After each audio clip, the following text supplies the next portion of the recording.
আপনারা দেখেছেন যে আজকে সবগুলো জাতীয় পত্রিকায় যে নিউজটা হয়েছে ফলো করে, সেটা হচ্ছে যে টুথপেস্টের ভিতরে যে মাইক্রোপ্লাস্টিক পাওয়া গেছে।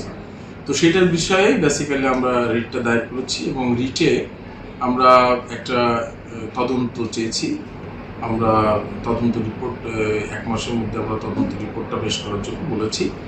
আর একটা জিনিস হচ্ছে যে এই মাইক্রোপ্লাস্টিকটা শরীরের জন্য, মানুষের মানবদেহের শরীরের জন্য এবং পরিবেশের জন্য কতটা ক্ষতিকর সেটার ব্যাপারে আমরা বেসিক্যালি এই রিটটা দায়ের করছি।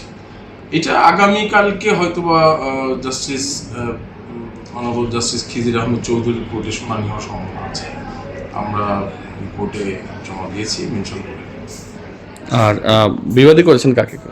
আমরা বিবাদী করেছি 8 জনকে। বেসিক্যালি এখানে ফরেস্ট মিনিস্ট্রি কাকে কাকে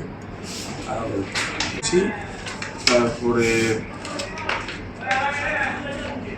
ফ্যামিলি অ্যাফেয়ার্স, যেটা হেলথ অ্যান্ড ফ্যামিলি অ্যাফেয়ার্স, তারপরে ইন্ডাস্ট্রি, তারপরে ডিরেক্টর জেনারেল, বিএসটিআই এবং ভোক্তা, টোটাল 8 জনকে আমরা বিবাদী করেছি।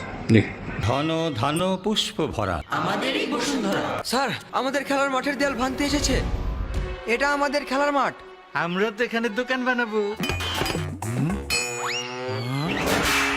কেমন দেয়াল? দেশের 1 নম্বর সিমেন্ট বসুন্ধরা সিমেন্টে তৈরি। দেশের 1 number cement Bashundhara cement. Bashundhara cement, প্রজন্মের বন্ধন।